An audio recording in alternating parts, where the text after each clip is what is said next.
So the Ken Tamplin situation is kind of weird. For those who don't know, Ken Tamplin is a vocal coach YouTuber who has an online singing course called the Ken Tamplin Vocal Academy. He was just exposed for lip syncing while performing with his band Shout. Don't really care what people say, no way. No way I'm going, I found my way.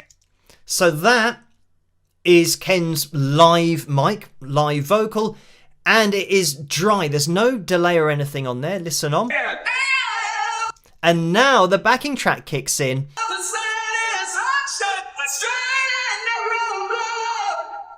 And listen out for that delay. There's also another video that's been making the rounds on YouTube where he's in the studio performing one of his older songs.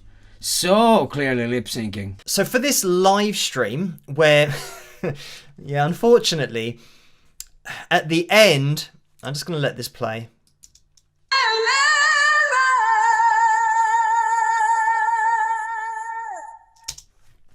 The vocal fades out. Oh, and he's closed his mouth, but his voice continues.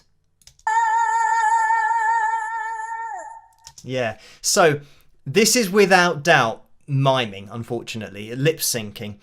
And I don't even know what to call it. Playing air guitar with a real guitar?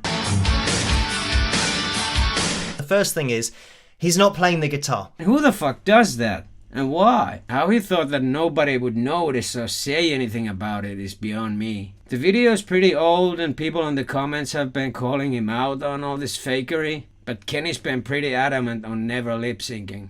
He has allegedly been doing a lot of moderating of the comments, as in deleting all negative feedback. His catchphrase is, after all, the proof is in the singing.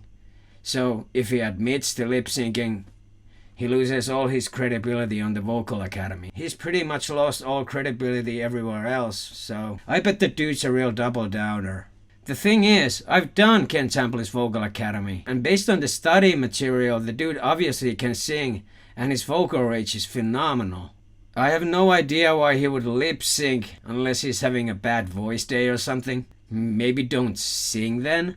Maybe sing what you can, how you can. After all, nobody's perfect and making mistakes is how we learn. There's tons of embarrassing live videos out there of me singing and sounding like shit because of sleep deprivation or drinking excessively or whatever. Explanations, excuses, but I think it might be an ego thing with Tamplin. Now, I've taken some singing lessons in the real world, and a lot of the techniques Tamplin teaches are basically the same I've been studying before, like breathing correctly, how to support your voice, vowel modifications and all that jazz. My real life vocal instructor was an opera singer, and Tamplin takes a lot of his stuff from bel canto, which is a style of operatic singing. So a lot of the things were already tried and tested, and well, worked. For me at least. I've checked out many other vocal coaches on YouTube just to get a bigger picture, I guess. I always try to look things on all sides and make up my own mind accordingly. What works for me, what doesn't work for me, what makes sense, what doesn't make sense. Now, a lot of people have pointed out that Tamplin's voice sounds somewhat strained a lot of times, and I do have to agree. Also, a thing people keep talking about is Tamplin's tongue.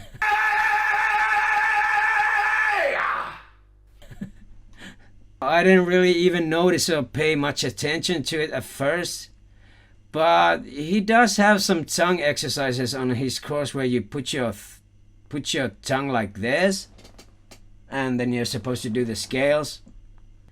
I've been doing those exercises just by humming, because I don't know about the tongue thing. Guess it's just some Tamplin's thing, and he's very proud of it. I get that you're supposed to hold your tongue in the bottom of your mouth while singing, to give the voice some more space or something. But I don't really get the snake tongue thing. So then I noticed that Ken Tamplin made a response to all the lip syncing allegations. And I'm gonna react to it now.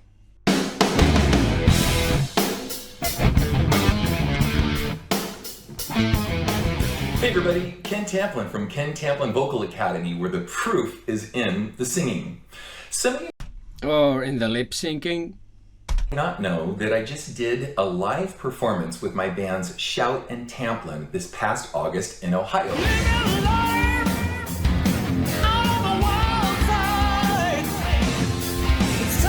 And frankly, I think we killed it. Maybe we killed it so good that we actually had people coming to me and saying, "We think you lip synced the show." And and he doubles down. Yes, dude. Score. Oh, dude. funny because we had a gob of KTVA advocates rushing to my rescue. Yeah, the NPCs are everywhere.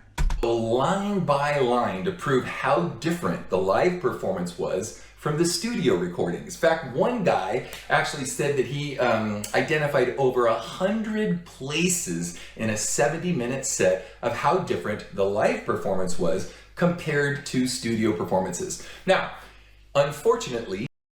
Now, Wings of Pegasus, I think he did the same, and he kind of proved that he was lip-syncing, that it was a backing track. In order to make it seem more live, he sings the first verse and then gets into the pre-recorded vocal. And it's the same as the other video, really, because we have a dry mic, but then when the backing track section comes in, where he's miming, we've now got this delay on the sound, because it is the same vocal that he used in that live stream, so it's still got that, you know, kickback delay type sound. These websites decided to go ahead and delete everybody's comments. I've heard that you've been deleting the comments. You projecting much? When the post showed clearly how many different places there were that I sang live, or that were different from the live to the studio record. Oh, oops. The parts that you sang live and the parts that you didn't. Did you just snitch on yourself, Ken? Yeah, he responded to the live video, but not the studio performance, which I think he's deleted. He's not gonna address it, because it doesn't exist, right? But it does, and you're still lip-syncing and playing air guitar with a real guitar or some shit. In conclusion, I do think Ken Tamplin is a good singer. And his vocal range is huge. It is pretty hypocritical of him to say the proof is in the singing and then lip sync when you're supposed to sing. I don't know, man. What do you think? Let me know in the comments. Peace, I'm out.